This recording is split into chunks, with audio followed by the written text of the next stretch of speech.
Whew. Alrighty. Let's do this right this time. Oh my god. Hello. Welcome to Entertainment Hangover with, if you watched yesterday's video, a much more calm Marshall is here talking to you today. Oh god. So if you watched the Injustice 2 video that came out yesterday, I kind of fucking hit the fan when it came to, hey, is this story fucked up now? That video, I was an emotional shit show, even though I had like a full day to sort of process my thoughts, come up with a semi-script, make somewhat directional points. It was so very all over the place, so I'll apologize for that. My opinions changed slightly now. Not really, not huge. So, one, it's Friday, May the 12th. In case you didn't notice the release date of the video, but we're starting to get more and more people with early copies of Injustice 2 playing the game, posting video and content of it. Some of it's fighting, some of it's single player. The story mode, some of it is multiplayer. I don't think there's any. I haven't seen anyone using the online features because it is people do have early copies. There is no official release, so I don't think the servers are active. But that's besides the point right now. So the videos you see in front of you, I'll link in the description. If you do enjoy this video, you can comment, you can like, you can subscribe. If you feel like, hey, I want to hear this nerd yell at his computer a lot. I'll also put a link to the videos playing in front of you from Get Glitched. It's their Glitch Bit series. In the description below. If you like what you see, go ahead, watch their video, like, subscribe. They're decent. But they're currently working through the entire story mode. I've watched currently the first video, which is the first 5 chapters. And much like what I talked about, I'm going to briefly go over what happens in the first 5 chapters, not more than like a minute, 2-minute talk. If you want to avoid this consolidation of the first 5 chapters of Injustice 2 storyline, I'll put a time code up. There'll be an annotation to skip to blah, blah, blah, blah, blah, blah, so you can hear just my bare bones opinions about what I've seen thus far and how it makes me feel on the inside as a nerd, specifically a DC nerd. So much what I talked about yesterday, Chapter 1 of Injustice 2, the console version is the same as the mobile version. It's a consolidation and sort of a just crappier version of the original Assault on Arkham that was in the Injustice Year 1 comic book.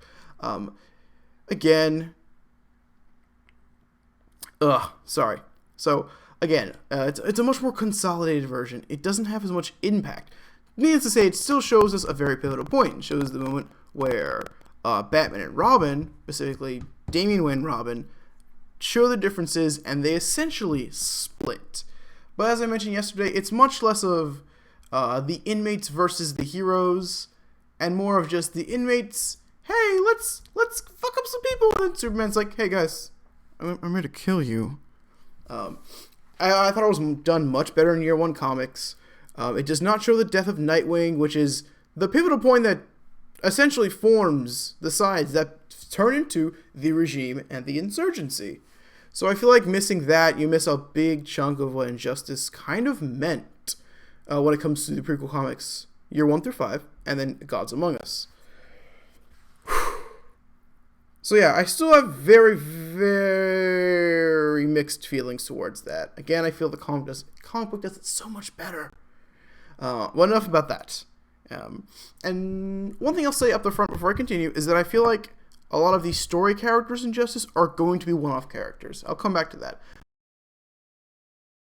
Once I finish the consolidation, I'll actually talk about it. Alright, so Year 2, again, just like the first game, each chapter has 4 fights, following one major character, sometimes maybe 2. 1 or 2 major characters of the story arc. I will save this part to the end. Don't worry. But it's Chapter 2 takes place after Superman's downfall and the regime has been disbanded. Batman and Harley are working together. Batman summons Black Canary, Dinah Lance, and Oliver Queen, Green Arrow, to help him out. He has Brother Eye, which is a security system that essentially we saw a bit of in the initial lines are redrawn story trailer, where it's like, hey, Batman, he's looking a bit too close nowadays. So basically, he is big brother to the entire world. He has this giant, essentially, surveillance bot that looks at everything. And he sees that in Gorilla City, Grodd is constructing his own army, which he calls the Society. I personally would have liked it if they would have called it the Society of Supervillains, but you know, you can only get so much. So he sends the team of Harley, Green Arrow, and Canary to Slaughter Swamp, where Scarecrow is exporting. So the gang gets discovered. Surprised! Harley fights Ivy, fights Scarecrow. Pretty straightforward fights. Then she fights the Joker. And if you've seen the Joker, you've seen what those of you who know the show, a good friend Mike Brennan, has stuck in my head forever as the Joker. So the Joker design, again, very much some one-off characters. Yeah, that Joker is just a result of fear toxin. The Joker was not brought back from the dead. Nothing too crazy when it comes to comic books. It is just, hey, Harley's on some. She's really, really high on fear toxin. Even one point, her dialogue says, "I used to sniff this stuff for kicks," which I thought was very well done, actually. As Scarecrow and company try to escape, Green Arrow just blow up a few of their boats, angering the one and only Swamp Thing. For those who don't know, Swamp Thing did, quote-unquote, die in the prequel comics, and they explain, hey, I'm the Green. I am always alive. I'm a Swamp Thing.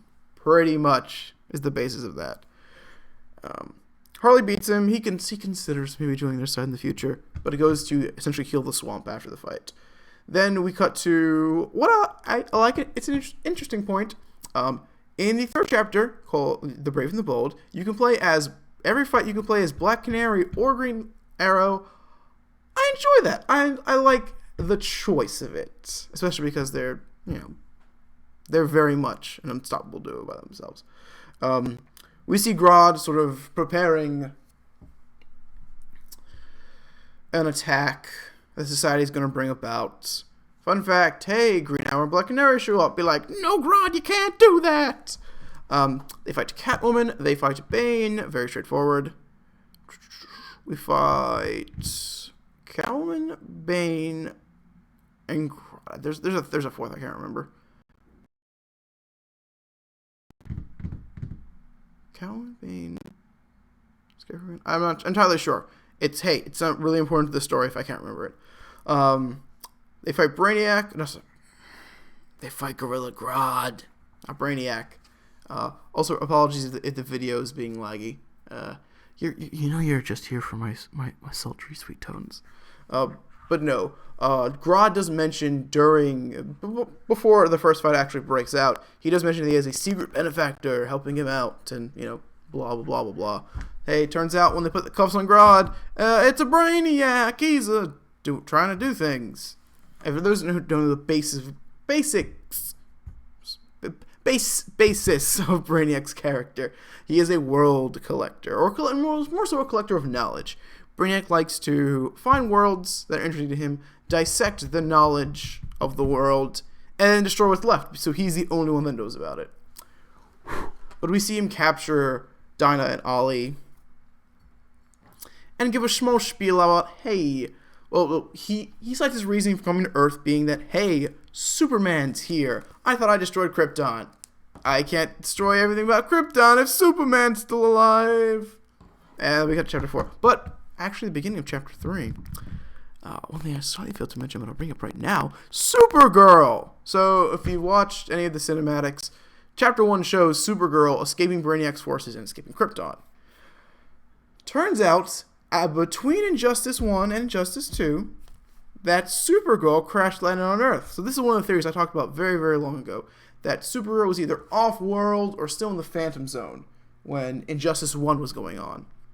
So she's currently in Kahndaq with Black Adam and Wonder Woman. She knows about Superman, she knows about Kal-El, but besides Black Adam and Wonder Woman, no one else knows Supergirl exists.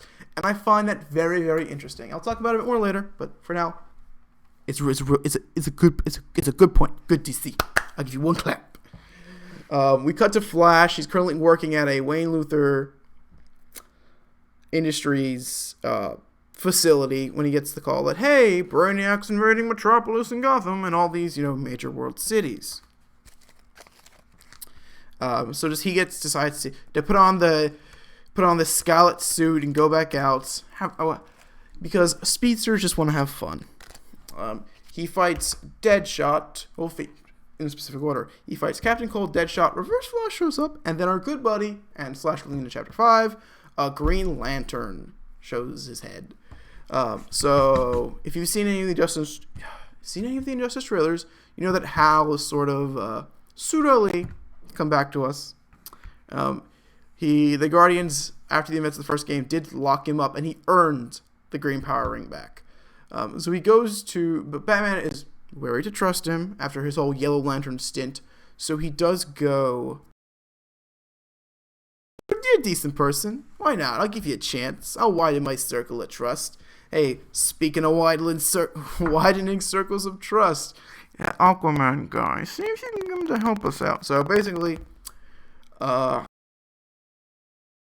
little tussle with Aquaman, Brainiac's forces decide to assault Atlantis. So he just, I should say Brainiac / the Society, because they are one cohesive unit. So Green Lantern, after fighting Aquaman, fights Cheetah, Bane. Where I have left off currently with the story is Atrocitus. So throughout Chapter 5, you see how his eyes light up red more than a few times. And preceding the Atrocitus fight, Atrocitus mentions you have a lot of rage inside of you. And my initial thought was, what's Hal angry at? What is he disappointed? What's happened so far? No, Hal is angry with himself, and the rage he feels towards himself for screwing up so much during essentially what I'll refer to as the Injustice 1 era causes Atrocitus to be able to locate him and almost persuade a red power ring onto Hal's fingers. But he recites the Green Lantern Oath, he beats Atrocitus and Dexter and sends them a packing. And that's where I've currently left off. Now, to elaborate on a few more points, more importantly, how the fuck are Black Canary and Green Arrow in this universe? So, that's it. During Chapter 3, The Brave and the Bold, Dr. Fate is the third opponent. Dr. Fate mentions that there's a bigger force at play, which, quote unquote, is Brainiac. But he mentions that, and mentions that Dinah and Ollie shouldn't be here, which Chapter 2 plus that little bit from Fate does signify that this is Oliver Queen from the alternate universe, not the main DC universe, not the Injustice universe, from the alternate universe where in the prequel comics Fate dumped Dinah. I've talked about it before, but I'll briefly go over it. Oliver was one of the major deaths in the prequel comics, and even in the game they mention his death being extremely significant. He delivered the super pill to Batman, so all the normal fighters could essentially stand up to Superman and his regime. But during the prequel comics, after Oliver died, Dinah died. They have a baby. Fun fact. Before Ollie dies, but Dinah dies on the battlefield. Dr. Fate, going against the laws of order, decides to bring Dinah back and bring her to an alternate universe where she has died and Oliver Queen still lives, saying that they deserve each other, and you may not know each other, really still do know each other. And so far we can tell, it is the resurrected Dinah of this universe, and the Oliver that she met when Dr. Fate took her over. But they're back for more shenanigans. We've mentioned Fate. We talked about that. Again, something else I'll briefly go over. There are very few one-off characters. So we see Damian and Batman, Robin and Batman, to simplify it, fly at the end of Batman's chapter, and then he goes away. We see, Joker, Fear Toxin Joker, show up fight Harley, goes away. We see Harley fight Swamp Thing, goes away. We see Hal fighting Atrocitus, goes away. I feel like this story is weaving in all of their characters, all their playable fighters, to be more specific, into the story mode for very few, like, these little one-off, like, little boops and deeps, and I'm not entirely sure how I feel about that. Yes, you're introducing the casual player, or someone who plays the story mode first, to essentially all of your fighters, which I think is, when it comes to a gameplay sense, is smart. Having so many one-off characters, well, again, this is only the first 5 chapters of Injustice 2 story, but having essentially these small one-off characters kind of rear their heads for maybe a second or two and then, get whisked away to a magical land does leave me questionable. Some of my reserves are still reserved from yesterday's rant, I'll be honest about it, but my opinion about the game has changed drastically. Drastically. God, I'm just good at putting 2 words together and making a new baby word, aren't I? But to put it short and simple, I feel much more secure about Injustice 2's place as a fighting game. Again, in yesterday's rant I mentioned the mechanics, the gameplay are going to be fine. They're going to be fun. I thought the story is going to be extremely. Seeing the writing, seeing the presentation, and essentially the cinematography, I can safely say that I do have faith in Injustice 2's story mode yet again. Have they sort of fucked over? The video stopped. All right, well, as I'm wrapping up, I'll actually pause it right there. So, yes, from what I've seen, I have room for enjoyment and room for concern. Concern being essentially making the comics non-canon, and which I think it's kind of biting the hand that feeds you. Like I said yesterday, the comics sort of drastically improved the longevity of the Injustice franchise. Essentially, this is its small franchise as a whole, and I feel, well, just sort of kicking it under the floorboards and thinking that the comics don't exist is a very, very bad ploy. Could they still run with it? Yes. We know through trailers and other dialogue that technically Nightwing still did die, but not seeing the death at Arkham Asylum, it's so much less impactful, to be honest. And going forward, there have been small changes, small little things that basically say, hey, the comics don't really matter.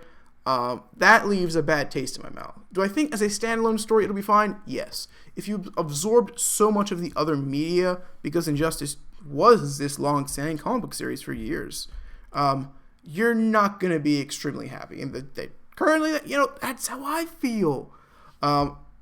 It's going to be enjoyable. It's the same reason I can justify why I like Batman v Superman, is that it's an enjoyable experience. Other people can have their own opinions. Yes, this is a world, and people are not going to have the exact same opinion about every single topic. But it's still going to be enjoyable from what I've seen. Not as good as I would have liked it to be, but still enjoyable nonetheless.